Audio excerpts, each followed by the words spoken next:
Bonjour à tous, nous allons parler aujourd'hui concernant les lois de Hanouka.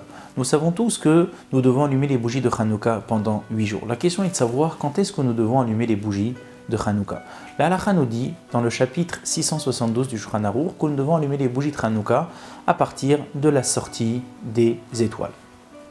Et que les bougies de Hanouka doivent durer un minimum de 30 minutes. Il y a certaines coutumes qui ont l'habitude d'allumer les bougies de Hanouka un petit peu avant. Donc un petit peu avant la sortie des étoiles, une vingtaine de minutes. Donc il faudrait que les bougies restent allumées 50 minutes. Donc 20 minutes jusqu'à la sortie des étoiles, plus 30 minutes après la sortie des étoiles.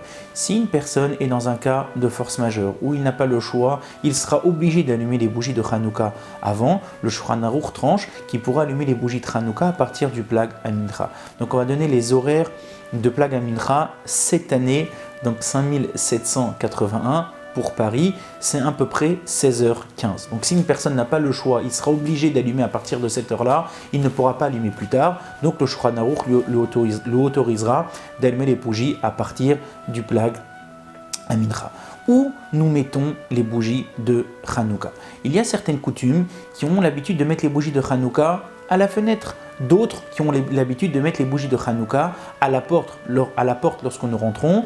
Il y a la mezouza à droite. Ils ont l'habitude de mettre les bougies de Hanouka à gauche de façon à ce que lorsqu'on rentre, on est entouré de mitzvot. Pour ceux qui ont l'habitude de mettre les bougies de Hanouka à la fenêtre, alors, d'après certains décisionnaires, il ne faudrait pas que leur immeuble dépasse 9,60 m.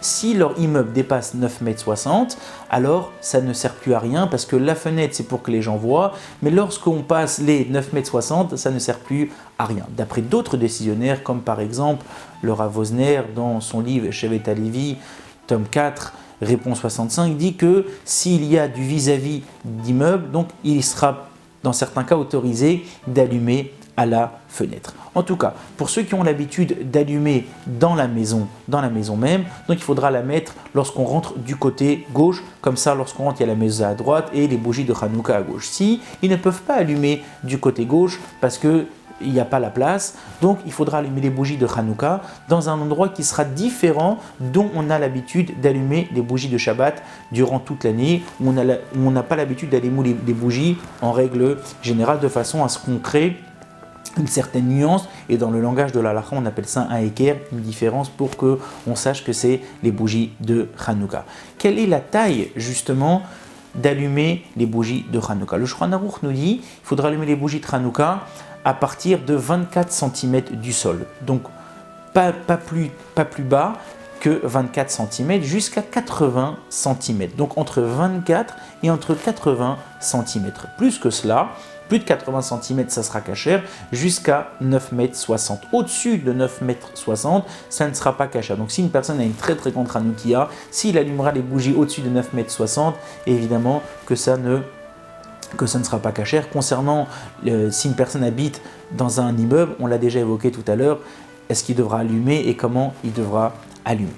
Autre chose, on sait tous que on doit faire les bénédictions avant d'allumer les bougies de Hanouka. Donc le Shulchan Aruch, dans le chapitre 676, nous demande de faire 3 bénédictions le premier jour. Donc les Hadnik Hanouka, chez Hassanissim, et ensuite la bénédiction de Shechianu. Évidemment, le deuxième jour, on ne fera pas Shechianu à condition que la personne l'a déjà allumé le premier jour. Si une personne a raté et n'a pas allumé le premier jour, il se retrouve que le deuxième jour, il allume pour la première fois. Donc c'est vrai, il devra allumer 2 bougies et il devra faire le Shechianu parce qu'il n'a pas fait le Shechianu auparavant. Comment nous allumons les bougies de Hanouka? Donc la première bougie, on la met à droite. La deuxième bougie, on la suit à gauche. Donc le premier jour, on met la bougie à droite, on allume cette bougie-là. Et le deuxième jour, on commence à allumer de la gauche vers la droite. Et on continuera à rajouter justement dans les bougies. Autre chose qui est très important de savoir, le Shulchan Aruch tranche que Adlaka Osa Mitzvah, c'est l'allumage qui crée la mitzvah. Donc si une personne allume les bougies de Hanouka plus haut de 9,60 m. Admettons qu'il a une très grande Hanoukia et il décide d'allumer les bougies de Hanouka. Et ensuite, on lui dit, écoute, où tu allumes les bougies de Hanouka, ça ne marche pas. Et donc il prend ces bougies de Hanouka et il les baisse, c'est-à-dire il prend et il les diminue de leur hauteur. La halakha est que ce n'est pas kasher. Pourquoi? Parce que c'est l'allumage qui fait la mitzvah. Donc à l'endroit où on allume, bien évidemment, il faudra s'assurer que la mitzvah soit faite correctement. Pour les Ashkenazim, on a l'habitude que chaque personne ait l'habitude d'allumer les bougies de Hanouka. Chez les Sfaradim, on a l'habitude que seulement le Baal Habayit a l'habitude d'allumer les bougies de Hanouka. Jusqu'à quand nous pouvons allumer les bougies de Hanouka? Évidemment qu'il faudra allumer les bougies de Hanouka à l'heure, comme on a dit à la sortie des étoiles, ou pour ceux qui ont l'habitude d'allumer un petit peu avant. Mais jusqu'à quand nous pouvons justement l'allumer? Le Shulchan Aruch, dans le chapitre 672, nous dit que si une personne n'a pas pu allumer, il peut allumer jusqu'à l'aube. La question est, est-ce qu'il peut allumer avec bénédiction ou sans bénédiction? Donc, pour pouvoir allumer avec bénédiction, il faudrait ce qu'on appelle avoir Pirsumé Nissa, justement que le miracle soit proclamé. Donc, si ses enfants dorment et sa femme dort, il faudrait qu'il les réveille pour justement pouvoir allumer les bougies de Hanouka avec bracha. Si il dorme quand même, donc quoi qu'il arrive, il allumera les bougies de Hanouka jusqu'à l'aube. Après l'aube, malheureusement, il aura raté cette mitzvah et le lendemain, il allumera comme tout le monde allume. Donc s'il a raté le premier jour, donc il allumera le deuxième jour de bougies, évidemment avec la bracha de Shechianu. Kol Tov et Chag Sameach.